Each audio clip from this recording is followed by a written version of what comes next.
Hello everyone, my name is Nilesh and in this video I'm going to talk about installing Spring Tool Suite on Windows platform. If you are learning advanced Java nowadays, then apart from foundations of Servlet and JSP, you will be spending your major time in learning the most demanding framework, that is Spring Framework. For Spring development, there are few popular IDEs available like IntelliJ IDE, NetBeans IDE, and of course Eclipse IDE. Spring Tools is customization of Eclipse by the Spring team itself. If you go for downloading Spring Tools nowadays, by default it will take you to the Spring Tools 4 version, and it should be your obvious choice if you are learning the most advanced Spring framework, that is Spring Boot only. However, if you are also going to work on legacy Spring project like Spring with XML configuration, Spring MVC project, then Spring Tool Suite is not suitable for you. In this case, you should be going for Spring Tool Suite version 3 point something. In this video, we will talk about installation of Spring Tool Suite 3.9 on Windows. Before you begin with the installation, first check whether appropriate Java version is installed on your system. The minimal Java version requirement is Java 11 and onwards. You can quickly check this by going through the command prompt and giving a command java-version. If you have Java 11 or onwards installed, you are ready for the further installation. If not, please go to the Oracle website or OpenJDK website and download JDK 11 or onwards, and then continue with the further steps. Now, let me take you to Spring Tool Suite GitHub pages to download STS ID. Into the wiki section, you will find that links are given for Windows, Mac, and Linux platform.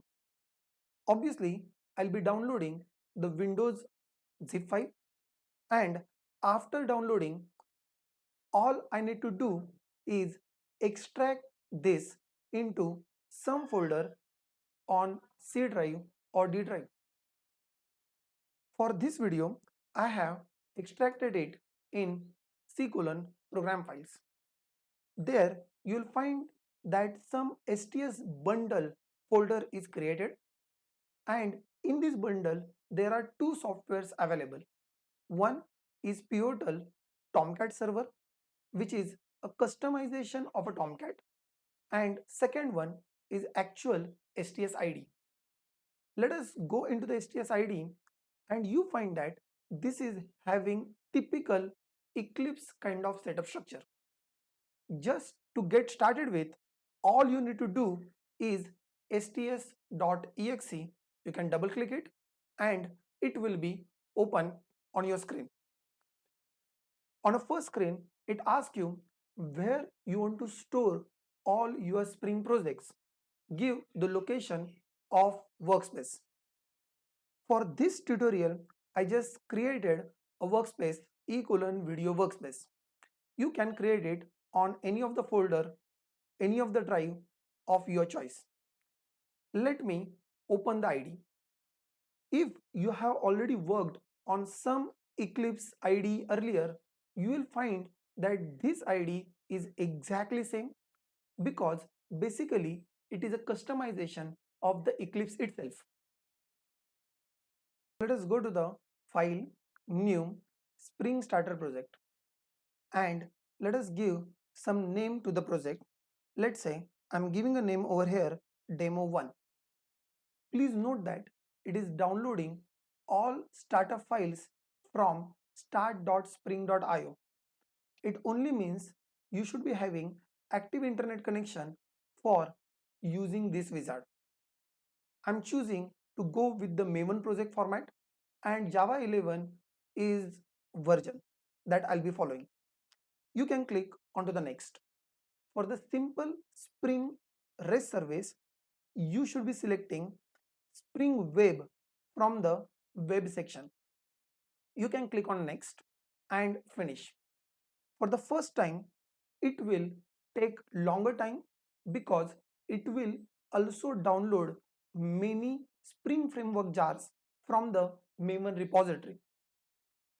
Please ensure that you have very stable internet connection so that all jars are downloaded seamlessly.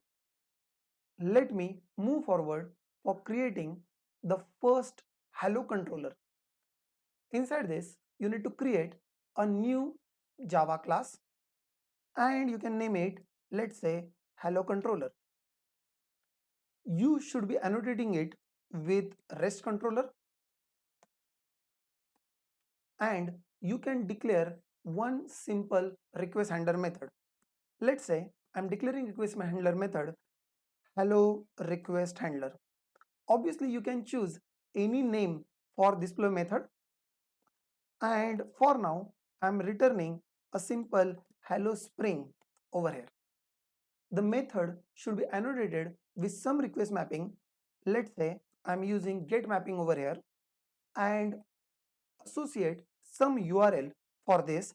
For example, I'm giving a URL /hello and your simple REST service is ready. Now let us execute this program and test whether our REST service is working correctly. For that, you can right click on the project and say run as Java application or Spring Boot application. If you are doing it for first time, you may get some warning like console performance. For time being, you can simply ignore that and continue the further process. You will realize that Spring Boot comes with built-in Tomcat web server, which by default runs on port number 8080.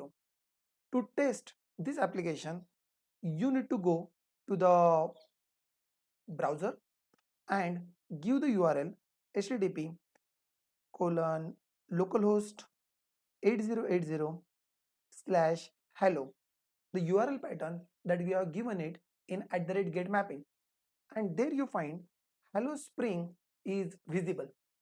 Congratulations, your first REST service is working very well. It only means that STS installation is successful on your system. Even though embedded Tomcat server makes execution of the Spring Boot application very simple, if you want to work on legacy MVC project, this embedded Tomcat server cannot be used. For that purpose, you may choose to go with Pivotal Tomcat web server that was available in the STS bundle, or you may choose to configure external Tomcat server with STS ID. We will talk about these steps in some other video. I hope you found this video helpful. Thank you very much.